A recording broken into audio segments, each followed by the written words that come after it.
అందుకే ముందే రిక్వెస్ట్ చేశాను. ఎందుకంటే సమయం తీసుకుని ఈ ప్రోగ్రామ్ లేకుంటేనే చాలా సేపు ఉండేవాడిని. కాబట్టి మీరు ఎవరు నన్ను అన్యాయంగా భావించదని చెప్పి ఈ సందర్భంగా తెలుస్తూ, మన ముఖ్యంగా ప్రజాప్రభు గారికి ఆ రోజు ఎన్నికలలో వారితో పాటుగా మిగతా క్రైస్తవ సోదరులందరూ కూడా పాస్టర్లు కావచ్చు, సంఘ సభ్యులు కావచ్చు, ప్రతి ఒక్కరూ నేను మీకు కలవకపోయినా ప్రతి ఒక్కరు కూడా మీ మనసులో హృదయంలో పెట్టుకొని ఆ ఎన్నికల్లో నా గెలుపు కోసం మీరందరూ కూడా ఆ రోజు మా మిస్సెస్ గారు నరసింహారెడ్డి గారు అక్కడ ఏర్పాటు చేసిన ఆ కార్యక్రమంలో మీరందరూ కూడా పాల్గొని మరి ఆర్గనైజ్ చేసిన గెలిపించలో మీ పాత్రలు అమోఘమైనదని చెప్పి మరొకసారి నా హృదయపూర్వకమైనటువంటి ధన్యవాదాలు, కృతజ్ఞతలు తెలియజేసుకుంటూ భవిష్యత్తులో మీకు తప్పకుండా ఏ రకమైనటువంటి అవసరం వచ్చినా నా వ్యక్తిగతంగా కావచ్చు, లేకపోతే ప్రభుత్వ పరంగా కావచ్చు, తప్పకుండా అన్ని రకాలుగా నా సహాయ సహకారం ఉంటాయని చెప్పి మీకు ఈ సందర్భంగా మనం చేస్తున్నాం.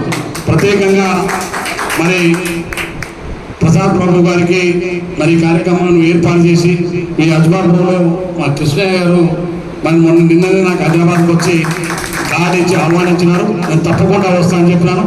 అదేవిధంగా చాలా కార్యక్రమాలు ఇంకా ఉన్నప్పుడు నల్గొండ పోయింది, వాస్తవ నల్గొండ కార్యక్రమాలు వాయిదా చేసుకున్నాను. ఎందుకంటే ఇక్కడికి వస్తే నాకు అందరికీ లేదు. అందుకే మంత్రి గారు రిక్వెస్ట్ చేసి నాకు వేరే ప్రోగ్రామ్ ఉందని చెప్పి ఈ కార్యక్రమం పాల్గొనడం జరిగింది. మరి ఇక్కడ అజ్మాపురం గ్రామం ఒక చారిత్రాత్మకమైనటువంటి గ్రామం ఇది. ఎందుకంటే ఇది ఒక పెద్ద ప్రత్యేకమైన గ్రామం.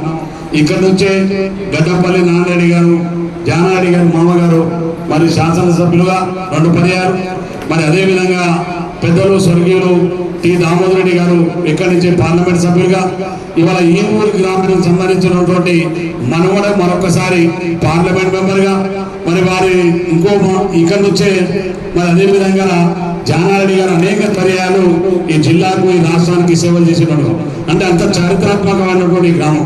ఈ గ్రామం మాకందరికీ ఎల్లప్పుడూ ఈ గ్రామ ప్రజలు ఒక ఉమ్మడి శక్తిగా ఉండి మాకు ఎప్పుడూ ఎల్లప్పుడూ అండగా ఉండేటువంటి గ్రామం. కాబట్టి ఇక్కడ చైతన్యవంతమైన చదువుకున్నటువంటి మరి పిల్లలు ఉన్నారు.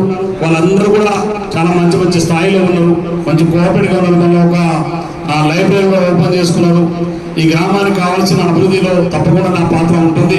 అందులో ఇక్కడ ఉన్నటువంటి పాస్టర్ గారు కానీ, మిగతా వాళ్ళు కానీ, సంఘ సభ్యులు కూడా ఈ గ్రామంలో ఉన్నటువంటి వాళ్ళందరూ కూడా మరి కలుపుకొని వాళ్ళకి వారి సహాయ సహకారంలో వాళ్ళ మంచి చెడులు అందరూ కూడా చూసుకోవాలని, ముఖ్యంగా